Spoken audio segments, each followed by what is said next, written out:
Hello and welcome to another update video about FETCH.AI FET, one of the really best performing AI coins here at the moment, and in recent weeks, has performed really well, has been performing really well. So at the moment, the idea is still that we would like to see FET go higher. FET is obviously currently in some kind of a correction there. This correction is, obviously unfolding, started a few weeks ago here at around, on the 10th of March, 9th of March, actually, it started at around, what was that? Around $3, just above $3 it landed and seems to be in this correction right now. I shared with you in previous videos the two wave counts. Both white and yellow are valid. 1 second.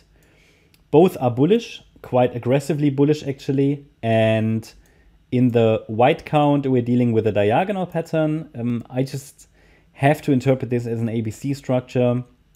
It's also more realistic. Okay, it can always go higher according to the yellow count, which is more directly bullish. I haven't fully labeled it, but let's first see if we can get this third wave completed with one more high. Then if we can hold a wave 4 support and then form that one more high in wave 5. And then we can take it from there. And then we have a large ABC structure that could be complete then. You can't really look out any further with altcoins in general. I mean, if it's more bullish then, we can adjust. Okay, as long as no support levels break, I think it's very reasonable to always be focused on the bullish side in a bullish market. But it's also important to be aware if we have reached, let's say, a pivot, a key pivot, that means or where the price could turn around or break down from. Because let's be honest, I mean, the bull market, it's currently running, but at some point Bitcoin might form a deep pullback or something might break, so you don't want to be focused on every coin is going to do a 10x or 20x or even 100x. To be honest, FET has already rallied substantially, right? On this channel we covered it for the first time in December 22. And I think it was around 9 cents. I watched that video recently. I think it was down here or something. Yeah, where I did cover it for the very first time. That was December 22. You might find that video still on the channel. But then more directly early last year or end of early last year, so it's done what it needed to do. It's now obviously still in a bullish market. It's still bullish. It's more clearly bullish now. Because at the time it was still sort of, okay, there is potential, let's see. Now we're obviously in a, let's say, you could say stable uptrend, stable for an altcoin, right? It's an aggressive uptrend, but also you get pullbacks along the way. And this move up from the February lows is difficult to interpret. So therefore we need two wave counts. Most importantly is, however, they are both bullish. They are both bullish, so there's no real need at the moment to distinguish between them. They are both bullish. They both are clearly not finished. So in both counts, the correction is not finished yet, or at least it hasn't presented itself if it is. In the white count, we're dealing with a possible 5-wave move up in wave C of 3 in white. So we completed a wave 1, a wave 2, a wave 3. This could be a wave 4 pullback, and then one more high in wave 5 possible. I'm not confident about the microstructure of the white count, so that's why the orange support area gives it a bit of space.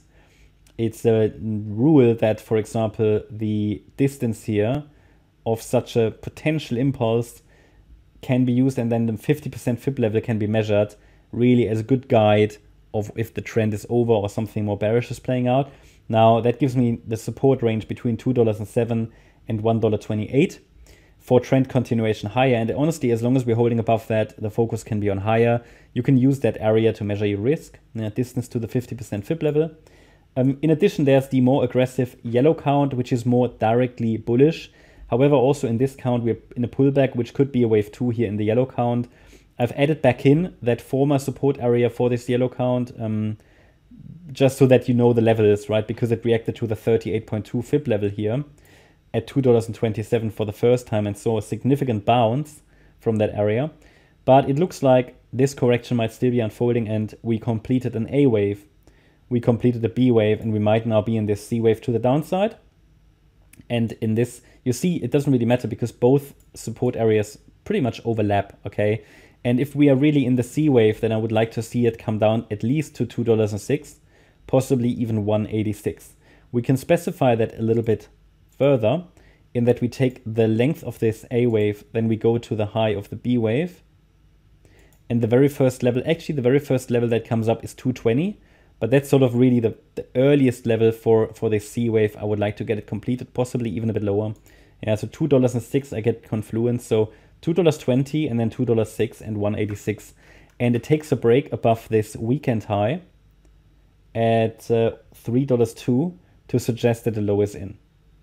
And then we can rally further, and the next upside levels to watch are $3.33 and $4.72, and there are likely going to be some more levels that I can add once we have a confirmed low in place here. And then I will make further judgments of, okay, are we in the yellow count or the white count? That will give us further target levels, for example. That's my update about FET. Hope you liked the update. If you did, please hit the like button, leave a comment and subscribe. And if you really like the content, then please check out the channel membership. Also, make sure that you follow us on Instagram and Twitter for additional content. Thanks a lot for watching. Bye-bye.